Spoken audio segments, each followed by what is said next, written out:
Right. Let's get straight into it. No fluff. We're talking about that crypto that just won't die, Right. no matter how many times it gets knocked down. The one your cousin's mate, the one who thinks he's a trading genius, is shilling on Facebook. We're talking about XRP. Oh, mate. Don't even get me started. This so-called standard for financial institutions, the banker's coin, it's the king of buzzwords. Every time I hear someone say, XRP is the future of finance, Yeah? a part of my soul just withers and dies. Because the sales pitch is slick. You've got to give them that. We're going to replace SWIFT.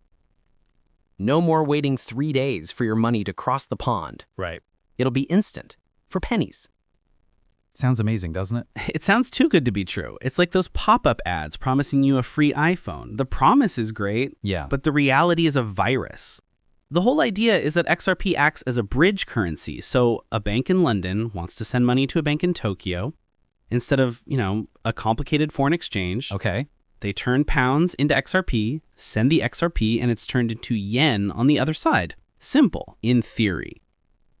But let's get to the first massive, glaring, neon-lit problem. This isn't crypto. No, it's a corporation in a hoodie pretending to be one of the cool kids. I mean, the whole point of crypto is decentralization, right? Exactly. No one in charge. Power to the people. Exactly. And what's the situation with XRP? It was all pre-mined. 100 billion tokens created out of thin air on day one. And the company behind it, Ripple, parked a massive chunk of that in their own wallet. How much?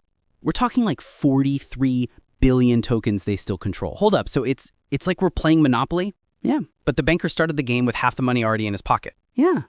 Incredulous. How is that a fair game? It's not. It's the opposite of decentralized. They have this escrow system where they unlock 1 billion XRP every month. They say they do it to fund the ecosystem, Right. but it's basically a giant war chest they can dump on the market whenever they feel like it. It's their personal ATM. Which brings us to the elephant in the room. The big boys in suits over at the SEC. They looked at this whole setup and their alarm bells went off. Oh, yeah. Didn't they? Oh, man. They didn't just go off. They brought the whole fire brigade. In 2020, the SEC sued Ripple. Their argument was simple. You guys created a token, you hyped it up, and you sold it to make yourselves rich, all while controlling the supply. That's not a currency. That's an unregistered security. You're acting like a company selling shares, but without any of the rules. And this is where the XRP army goes nuts. The SEC's corrupt. They're just trying to hold us down. But from a street smart perspective, Right. if the biggest financial regulator in the world is suing you, that's not a good look, is it? It's a massive red flag. It's the reddest of flags. And yeah, Ripple got a partial win last year. The judge said programmatic sales on exchanges, so selling to average Joes like us, didn't count as securities. The XRP army threw a party, the price popped, everyone thought they were going to the moon. But they left out the second part of that ruling. Yep, didn't they? The juicy part. They always do. The judge also ruled that the, 1 billion plus Ripple sold directly to institutional investors, the big dogs, the hedge funds, were securities.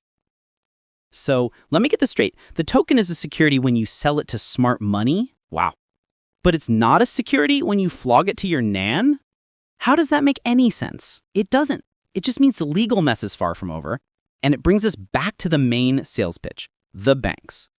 Are Bank of America and HSBC really going to build their entire multi-trillion-dollar global payment system on an asset that the SEC just argued is an illegal security in some contexts? No way. Get out of here. Of course not. That's the big myth. Oh, Ripple has partnerships with over 100 banks. Yeah, partnerships to test their software, Okay. not to use the XRP token. There's a huge difference.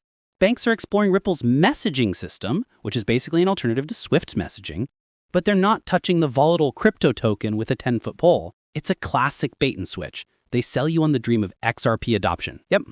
But the reality is the banks are just using the software and then settling the payment with their own stablecoins or traditional currency.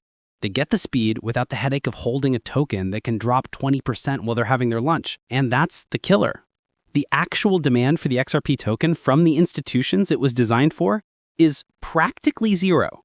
So if the banks aren't buying it, Right. who is? It's just retail speculators. It's the XRP army and a load of bots, all trading this thing back and forth based on pure hype. Let's talk about that, the price. It's been stagnant for years, even with all the hype.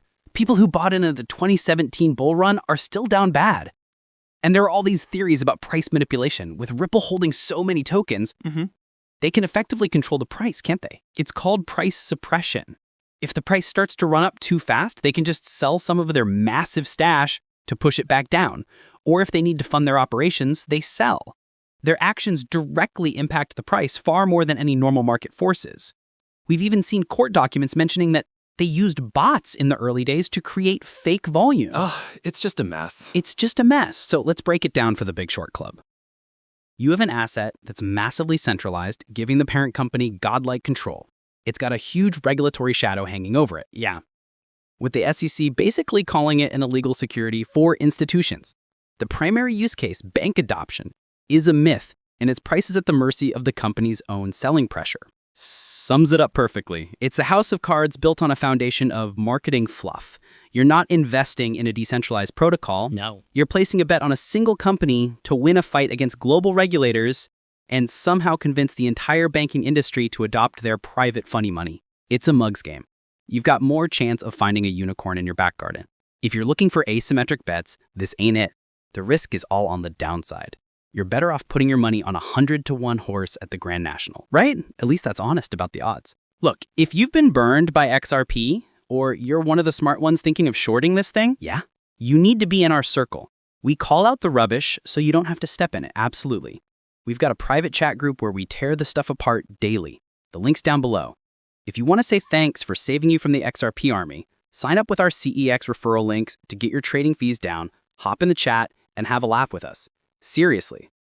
Don't be that guy holding a bag of banker coins that no banker will ever touch. Don't be exit liquidity for the Ripple executives. Well said. And on that note, we'll leave you with a question to chew on. Now, here's a question we'd like you to think about. If the main purpose of a cryptocurrency is to make its corporate creators rich and not to empower its users, is it really a cryptocurrency at all?